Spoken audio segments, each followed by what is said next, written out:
You know, living without deadlines seems wonderful, but I'm telling you, it's not. It's miserable. It's a life full of lies. Why is that? Because everybody has deadlines. Well, except the GTA 6 development team, for sure.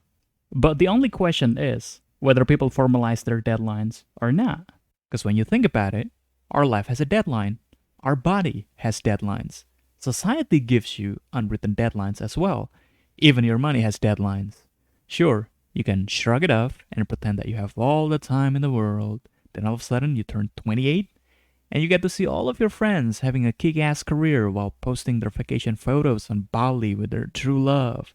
While you're sitting there alone, wondering what the hell you were doing for the past decade. Deadline is a double-edged sword.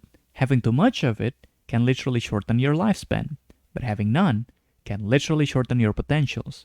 So, what can we do? It sounds cliche, but find a balance. Oi, pal, I have a real job, and I have 3 kids. I'm a lawyer, for God's sake. A lawyer. What do you know about balance? Mr. Wisecracking, doodle-throwing, high-pitch-speaking, monkey-wrenching, egg-spiking, cowboy-coding, thing-pad-rocking, fedora-wearing, taste-tipping, kombucha-brewing, sari-knitting, soy-drinking YouTuber. Whoa, easy. I'm not here to tell you how to manage your deadline if you have a hectic job. But if you have some autonomy, however, let's say you're in charge, you're the boss, project lead, middle management, self-employed, students, or even a regular Joe with an extra time for side hustle, the relationship between deadline and your well-being can be a bit subtle. And it took me a while to get into the silver lining, but now I have it. If my deadline caused me to neglect my sleep, my meals, and my exercise routines, that's too much deadline.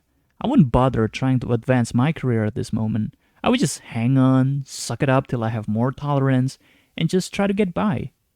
Grow up. And if I have the means, I would try to give more room for the next project, or strategically trying to find better opportunities meanwhile. But if the deadline is not challenging enough, to a point where watching Netflix and playing video games becomes boring, I would enforce a stricter deadline for myself. The key is to keep myself sufficiently challenged and stimulated, while still having good sleep, good diet, and a solid exercise routine. If you're familiar with Mahai Csikszentmihalyi's flow concept, you know what I'm talking about. Happiness isn't about having infinite pleasure. A human being will be bored to death the moment that they have zero challenge. It's having a sufficient challenge to keep you stimulated that makes you happy, while having the means to take care of your body.